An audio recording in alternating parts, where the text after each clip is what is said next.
नमस्कार, बहुत बहुत स्वागत आप सभी का। सुबह के 10 बजने वाले हैं। आप देख रहे हैं म्हारो राजस्थान। आप सबके साथ मैं हूं प्रियंका राय। बुलेटिन की शुरुआत बड़ी खबर के साथ करते हुए जयपुर से बड़ी खबर है। बीजेपी प्रधानमंत्री नरेंद्र मोदी के दौरे की तैयारी में जुट चुकी है। 12 मार्च को प्रधानमंत्री नरेंद्र मोदी का जैसलमेर का दौरा प्रस्तावित है। जैसलमेर में प्रधानमंत्री नरेंद्र मोदी जनसभा को संबोधित करेंगे। प्रदेश भाजपा ने पीएम के दौरे को लेकर तैयारियां शुरू कर दी है। तो जैसलमेर का दौरा 12 मार्च को प्रधानमंत्री नरेंद्र मोदी का रहने वाला है और उससे पहले जबरदस्त जोश कार्यकर्ताओं में दिखाई दे रहा है और दौरे को लेकर तैयारियां भी तेज कर दी गई हैं। प्रधानमंत्री नरेंद्र मोदी जब जैसलमेर पहुंचेंगे तो किस तरीके से उनका भव्य स्वागत किया जाए और जब संबोधन करेंगे तो वहां पर किस तरीके की तैयारियां होनी चाहिए, इसी को लेकर बेहद खास तैयारियां बीजेपी की ओर से की जा रही हैं। सहयोगी बाबूलाल धायल हमारे साथ जुड़ चुके। बाबूलाल, तैयारियां शुरू कर दी गई हैं प्रधानमंत्री नरेंद्र मोदी की दौरे की, क्या तस्वीरें वहां से? जी देखिए, मारवाड़ की कई सीटों को साधने के लिए प्रधानमंत्री नरेंद्र मोदी का सबसे पहले जैसलमेर का कार्यक्रम बन रहा है और इस कड़ी में वो जैसलमेर बाड़मेर जो लोकसभा सीट है उस पर पहली रैली को संबोधित करने के लिए आने की उन्होंने सहमति दी है। और उसके बाद में बाड़मेर जैसलमेर जो संसदीय क्षेत्र है और जहां से केंद्रीय मंत्री कैलाश चौधरी वो भी तैयारियों में जुट गए हैं। तो मारवाड़ से आगाज करना चाहते हैं, मालानी का इलाका है उसको साधना चाहते हैं और एक बार फिर से बाड़मेर में बीजेपी का कमल खिलाना चाहते हैं। कैलाश चौधरी को टिकट भी मिल गया है और ऐसे में माना जा रहा है कि वहां पर एक बड़ी रैली बीजेपी आयोजित करके और धमाकेदार जो है शुरुआत करना चाहती है। और इसी कड़ी में प्रधानमंत्री नरेंद्र मोदी जो है वो एक बड़ी जनसभा को वहां संबोधित करने के लिए आएंगे और इसकी गूंज पूरे राजस्थान में सुनाई पड़ेगी। आने वाले दिनों में कई रैलियां उनकी होंगी क्योंकि अगले 1.5 महीने में बहुत सारी जो है रैलियां करनी है बीजेपी को, जिसमें अमित शाह भी आएंगे, जेपी नड्डा भी आएंगे और प्रधानमंत्री नरेंद्र मोदी की भी कम से कम 4 से 5 रैलियां राजस्थान में होने की कराए जाने की संभावना है। तो राजस्थान की सभी 25 सीटों को जीतने के लिए शुरुआत नरेंद्र मोदी की रैली से हो रही है और जैसलमेर में बड़ी रैली की तैयारी में बीजेपी के नेता और कार्यकर्ता आप जुटते हुए दिखेंगे। बिल्कुल, क्योंकि लक्ष्य बड़ा है। राजस्थान की सभी 25 सीटों पर बीजेपी की निगाहें और यही वजह है कि प्रधानमंत्री नरेंद्र मोदी का दौरा भी बड़ा ही महत्वपूर्ण हो जाता है। शुरुआत जैसलमेर से की जा रही है। बाबूलाल, क्या खास तैयारियां प्रधानमंत्री के स्वागत को लेकर? जी देखिए, ये सरहदी इलाका है और इसकी जो गूंज है वो दूर तक सुनाई पड़ती है और एक जमाने में कांग्रेस की तूती बोलती थी इस इलाके में, लेकिन अब 2014 से देखिएगा, पहले कर्नल सोनाराम चौधरी जो है वो कांग्रेस छोड़ के बीजेपी में आए थे। बिल्कुल बाबूलाल, कई ऐसे नेता हैं जो कांग्रेस छोड़कर भाजपा का दामन थाम रहे हैं और प्रधानमंत्री पहुंच रहे हैं, तो इसका भी असर साफ तौर पर दिखाई देगा चुनाव पर। बहुत शुक्रिया आपका बाबूलाल तमाम जानकारियों के लिए। और जयपुर से मिल रही बड़ी खबर का रुख करेंगे। मुख्यमंत्री भजनलाल शर्मा जन सुनवाई करेंगे। मुख्यमंत्री भजनलाल शर्मा ओटीएस स्थित निवास पर ही जन सुनवाई करेंगे। लोगों और जनप्रतिनिधियों से भी मिलने का कार्यक्रम तय किया गया है। तो लोगों से मुख्यमंत्री भजनलाल शर्मा ओटीएस स्थित निवास पर मुलाकात करेंगे और उसी दौरान जन सुनवाई करते हुए लोगों की समस्याओं का भी निस्तारण किया जाएगा। लोगों की जो समस्याएं उन्हें लेकर वो खुद मुख्यमंत्री के पास जा सकते हैं, जिन्हें मुख्यमंत्री सुनेंगे और मौके पर निस्तारण की भी कोशिश की जाएगी।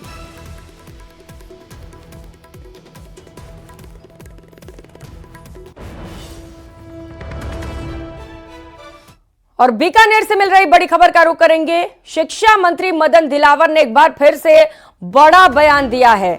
उन्होंने कहा है कि शीघ्र स्थानांतरण नीति बनाई जाएगी।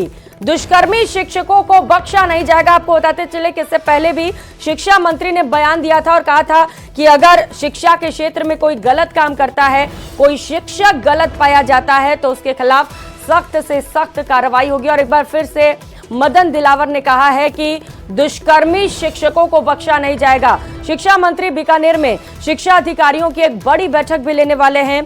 इसमें डीपीसी अधिशेष शिक्षकों को लेकर खास चर्चा की जाएगी। फर्जीवाड़ा की जांच होती है। जांच में कई बार तथ्य नहीं मिल पाते, कई बार तथ्य मिलते हैं तो उसके आधार पर अग्रिम कार्रवाई होती है। हो सकता है ऐसे कुछ लोग हों, यदि कोई स्पेसिफिक शिकायत होगी तो उनकी पुनः जांच करा लेंगे। और जयपुर से मिल रही बड़ी खबर का रुख करेंगे। बीजेपी में संगठनात्मक नियुक्तियों का दौर शुरू हो चुका है। प्रदेश के बाद अब जिलों और मंडलों में नियुक्तियां की जाएंगी। सातों मोर्चों, प्रकल्प प्रकोष्ठों में नियुक्तियां करने के निर्देश दिए गए हैं।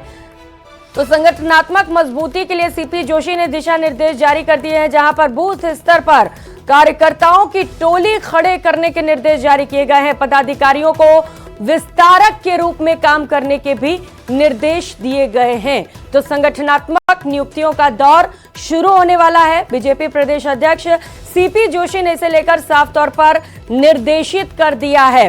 लोकसभा चुनाव में अब बेहद कम वक्त बचा और उससे पहले सभी तैयारियां बीजेपी की ओर से की जा रही है, जहां पर एक और उम्मीदवारों की पहली सूची जारी कर दी गई है। तो वहीं अब नियुक्तियों का दौर भी शुरू होने वाला है, संगठनात्मक नियुक्तियां, जिससे कि पार्टी को मजबूती मिल सके। और जयपुर से मिल रही इस वक्त की सबसे बड़ी खबर का रुख करेंगे। सरकार के आदेश पर जलदाय प्रशासन के अधिकारी पीएचईडी में भ्रष्टाचारियों और प्रशासन के मजबूत गठजोड़ का बड़ा खुलासा हुआ है। मंत्री कन्हैया लाल ने भ्रष्ट अधिकारियों के निलंबन के आदेश दिए थे। दूधू जल जीवन मिशन में भ्रष्टाचार पर मंत्री ने सख्ती दिखाई। एमएलए प्रेमचंद बैरवा भी अधिकारियों की शिकायत इससे पहले ही कर चुके हैं। सरकार मंत्री के आदेश को पीएचईडी प्रशासन ने ताक पर रखा। मंत्री के आदेश के 7 दिन बाद भी दोषियों पर कोई कार्रवाई नहीं हुई। मंत्री के आदेश के बावजूद भी निलंबन के आदेश अब तक जारी नहीं किए गए हैं। सरकार के खिलाफ पहले भी कोर्ट में दोषी अधिकारी जा चुके थे। दोषी अधिकारियों के रवैये पर मंत्री ने गहरी नाराजगी जताई थी और निलंबन के आदेश भी जारी किए थे। सहयोगी राकेश शर्मा हमारे साथ जुड़ चुके हैं। राकेश, हफ्ते दिन का वक्त बीत गया, अब तक कोई कार्रवाई नहीं, क्या वजह मानी जाए इसके पीछे?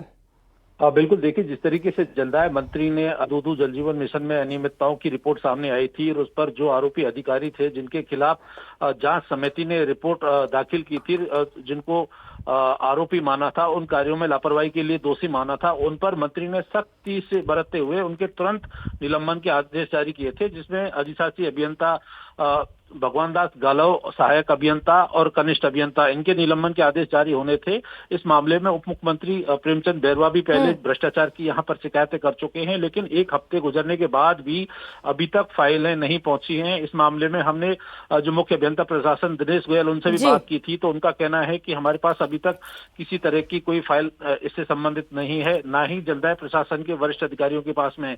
ऐसे में जब मंत्री ने सार्वजनिक तौर पर यह बात कहा था कि सभी अधिकारियों को हमने निलंबित कर दिया है, लेकिन अभी तक उनके निलंबन के आदेश नहीं हैं, ऐसे में ये साफ है कि जलदाय प्रशासन कहीं ना कहीं जो ऐसे भ्रष्टाचार के आरोपी अधिकारी हैं, उनको बचाने की कवायद में जुटा हुआ है। इसके पीछे कारण क्या है, ये जांच के बाद ही पता चल पाएगा। राकेश, यानी कि ब्यूरोक्रेसी हावी है, मंत्री क्या दोबारा इसे लेकर संज्ञान लेंगे? बात हुई है आपकी? हाँ, बिल्कुल, इस बारे में हमने अभी जलदाय मंत्री से बातचीत करने की कोशिश की। अभी वो नागौर दौरे की तरफ जा रहे हैं। उन्होंने जलदाय प्रशासन के अधिकारियों से जवाब मांगा है कि उनके आदेश के बावजूद उन्होंने फाइल पर हस्ताक्षर तक कर दिए, उसके बावजूद भी जो है निलंबन आदेश जारी नहीं किए गए हैं। तो इसके कारणों की वो अब पता कर रहे हैं और जो संबंधित या दोषी जो अधिकारी हैं या जो निलंबन आदेश जारी नहीं कर रहे हैं, इसकी भी गहनता से वो जांच कर रहे हैं। अब देखना है राकेश कि दोषी अधिकारियों पर कब तक कार्रवाई की जाती है। आप नजर बनाए रखिएगा राकेश, अपडेट लेते रहेंगे। बहुत शुक्रिया आपका।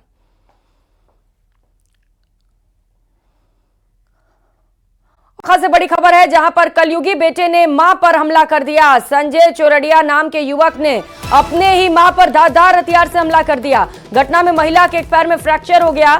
झगड़े का कारण पारिवारिक रंजिश बताया जा रहा है। पीड़िता को पुलिस ने अस्पताल में भर्ती कराया है। आरोपी के खिलाफ जानलेवा हमले का मामला भी दर्ज हुआ है। बदमाश हमला कर फरार हो गया है और पुलिस मामले की जांच में जुटी हुई है। चाचा नेहरू स्कूल के पास की एक घटना बताई जा रही है। पुलिस घटनाक्रम को लेकर तफ्तीश में जुटी हुई है और कलयुगी बेटे की तलाश भी कर रही है। बताते चले कि हमले के बाद से ही कलयुगी बेटा फरार है, जिसने अपनी ही मां पर हमला किया, जानलेवा हमला। हालांकि महिला की जान बच गई है। सहयोगी विक्रम हमारे साथ जुड़ चुके हैं। विक्रम, फरार हो गया है कलयुगी बेटा, कुछ पता चला कहां गया है? क्या तफ्तीश की जा रही है पुलिस की ओर से?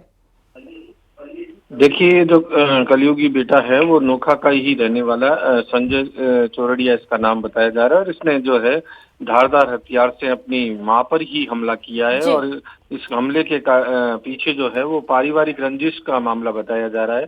फिलहाल जो पुलिस है उसने इस महिला को नोखा से बीकानेर शिफ्ट किया है, और यहाँ बीकानेर में अब इसका उपचार किया जा रहा है। और फिलहाल बदमाश जो है उसका कोई पता नहीं लग पाया है, लेकिन पुलिस पहले इसका उपचार करवाने में जुटी हुई है। फिलहाल मामला दर्ज कर महिला लिया ठीक गया है और विक्रम? आरोपी महिला के पांव में चोट जी। लगी है और फ्रैक्चर बताया जा रहा है, और अभी जो है उपचार चल रहा है। हालांकि अभी गंभीर स्थिति नहीं है, लेकिन अभी क्योंकि बीकानेर इसे शिफ्ट किया गया है तो थोड़ी ही देर में ये पता चल पाएगा क्या स्थिति ठीक। महिला की है। लेकिन फिलहाल पुलिस ने मामला जो दर्ज कर लिया है और अब उस आरोपी की तलाश की जा रही है। जी ठीक है विक्रम, देखने वाली बात होगी कब तक आरोपी को गिरफ्तार किया जाता है। बहुत शुक्रिया आपका। और खबरों में आगे बढ़ते हुए प्रदेश में कस्टम विभाग ने बड़ी कार्रवाई को अंजाम दिया है। करोड़ों का सोना पकड़ा गया है।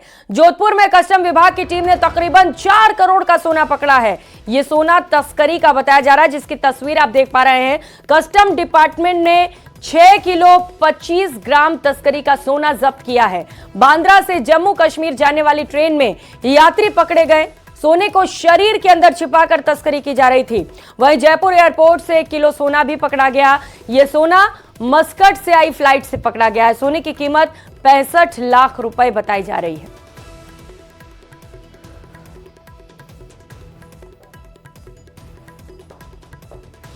तो कार्रवाई से जुड़ी 2 अलग अलग तस्वीरें जोधपुर और जयपुर से, जहां पर सोना बरामद किया गया है। 4 करोड़ पहले की कीमत और दूसरे की 65 लाख रुपए। और गंगापुर सिटी में राजकीय जिला चिकित्सालय में रात को एक प्रसूता की मौत हो गई। मृतका मीरा देवी सलेमपुर की रहने वाली थी। मृतका के पति भंवर सिंह ने बताया कि उसने अपनी पत्नी को डिलीवरी के लिए शनिवार सुबह भर्ती कराया था। दोपहर में दर्द हुआ तो चिकित्सक ने कहा कि शाम तक सामान्य डिलीवरी हो जाएगी, लेकिन रात को तबीयत अधिक खराब होने पर चिकित्सक ने उसे रेफर कर दिया। परिजन एक निजी चिकित्सालय ले गए, लेकिन रास्ते में ही महिला की मौत हो गई। मृतका के परिजनों ने आरोप लगाया कि चिकित्सकों ने समय से उसकी पत्नी को नहीं देखा, बल्कि चिकित्सकों ने उसे रेफर कर दिया। जब वो एक निजी चिकित्सालय लेकर गए तो वहां मृत घोषित कर दिया। रात हो जाने के बाद शव को मोर्चरी में रखवा दिया गया। सुबह मौके पर पुलिस पहुंची और मामले पर जांच शुरू की गई।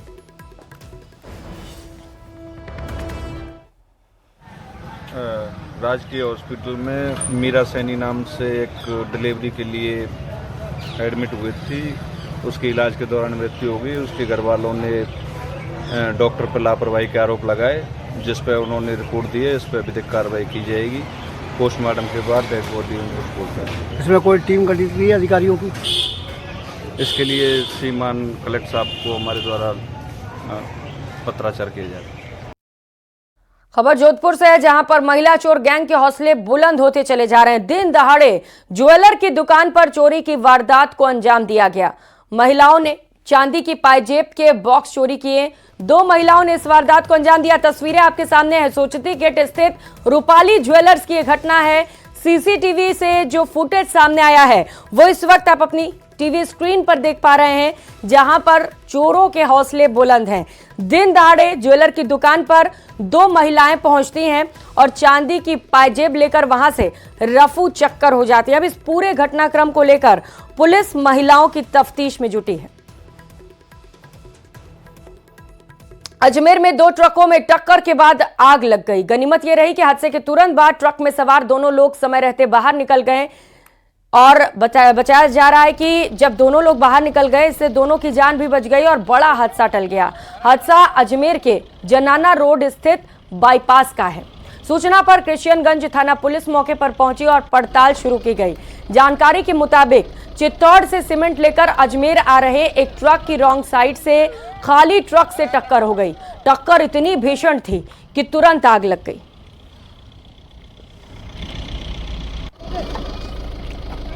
तो वहीं जोधपुर में बाइक चोरी की वारदातें नहीं रुक रही। बताया जा रहा है कि एक और बाइक चोरी का मामला सामने आया है। तो तस्वीरें इस वक्त आपके सामने है। घटना सीसीटीवी कैमरे में कैद भी हुई है। सीसीटीवी फुटेज पुलिस को उपलब्ध करवा दिए गए हैं। फुटेज के आधार पर पुलिस जांच में जुटी हुई है। खांडा फलसा सिवांची गेट थाना क्षेत्र की यह घटना है।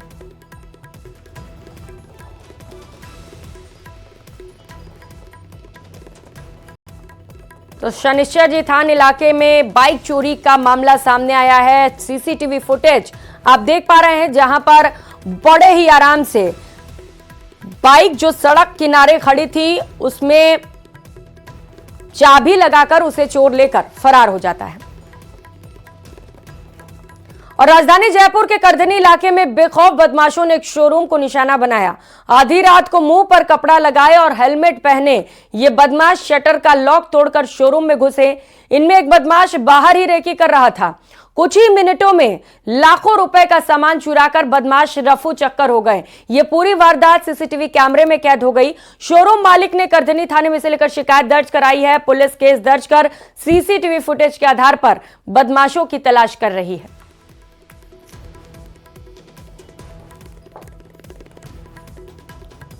और एक और बड़ी खबर का रुख करेंगे। पुष्कर से यह खबर है जहां पर पारिक भवन में गैस सिलेंडर में जोरदार धमाका हुआ। गैस सिलेंडर में धमाका होने से अफरा तफरी मच गई। पारिक भवन में मजदूर चाय बना रहे थे और इसी दौरान सिलेंडर ब्लास्ट हो गया। सिलेंडर फटने से कमरा मलबे में तब्दील हो गया। धमाके के बाद कई मीटर दूर तक मलबा जा गिरा। तो चाय बनाई जा रही थी वहां पर और उसी दौरान गैस सिलेंडर जो था उसमें ब्लास्ट हो गया और उसके बाद पूरा का पूरा जो कमरा था वो मलबे में तब्दील हो गया। दूर तक इसकी आवाज सुनाई दी जिसकी वजह से पूरे इलाके में हड़कंप मच गया और जो कमरे का मलबा था वो भी दूर तक जा बिखरा। तस्वीरें वहां से आपको दिखा रहे हैं पारिक भवन से जहां पर यह हादसा हुआ। और झुंझुनू से बड़ी खबर है। 5 माह बाद मेजर डॉक्टर कविता मील की शहादत की सच्चाई बाहर आ सकी। पति सास ससुर की प्रताड़ना से तंग आकर जान दी गई थी। सुसाइड नोट में लिखा था, भगवान और कानून ऐसी सजा दें, भविष्य में कोई किसी भी लड़की के साथ ऐसा करने की सोच भी ना सके। मामले में कविता के पति मेजर डॉक्टर दीपक तेतरवाल जेल में हैं। कविता के माता पिता ने अब राष्ट्रपति और सेना अध्यक्ष को चिट्ठी लिखी है। मेजर डॉक्टर कविता की हार्ट अटैक से मृत्यु होने की जानकारी मिली थी, लेकिन अब इस मामले पर बड़ा खुलासा हुआ और पता चला है कि ससुरालियों की प्रताड़ना से तंग आकर जान दी गई।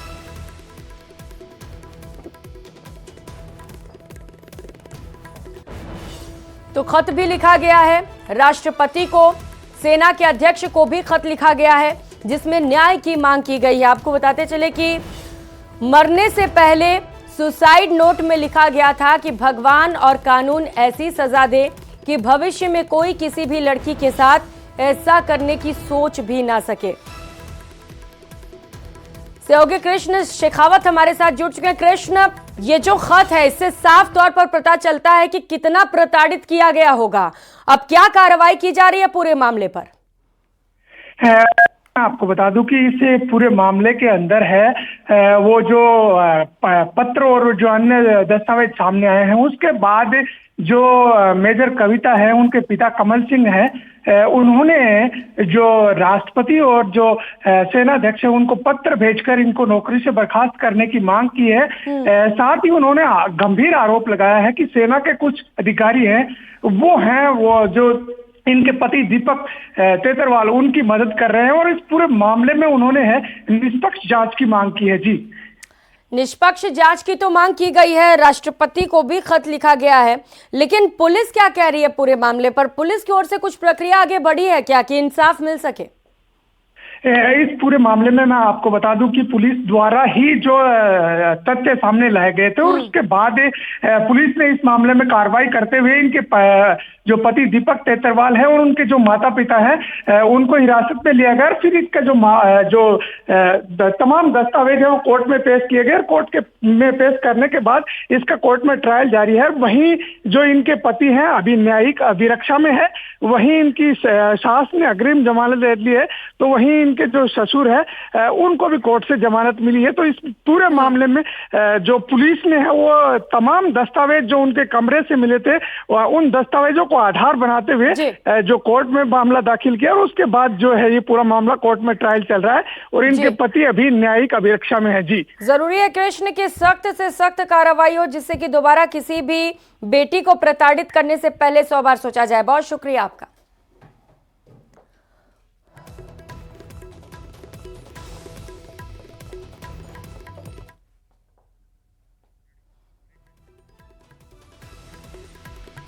और फिलहाल यहाँ वक्त चला एक छोटे से ब्रेक का, लौटेंगे फौरन।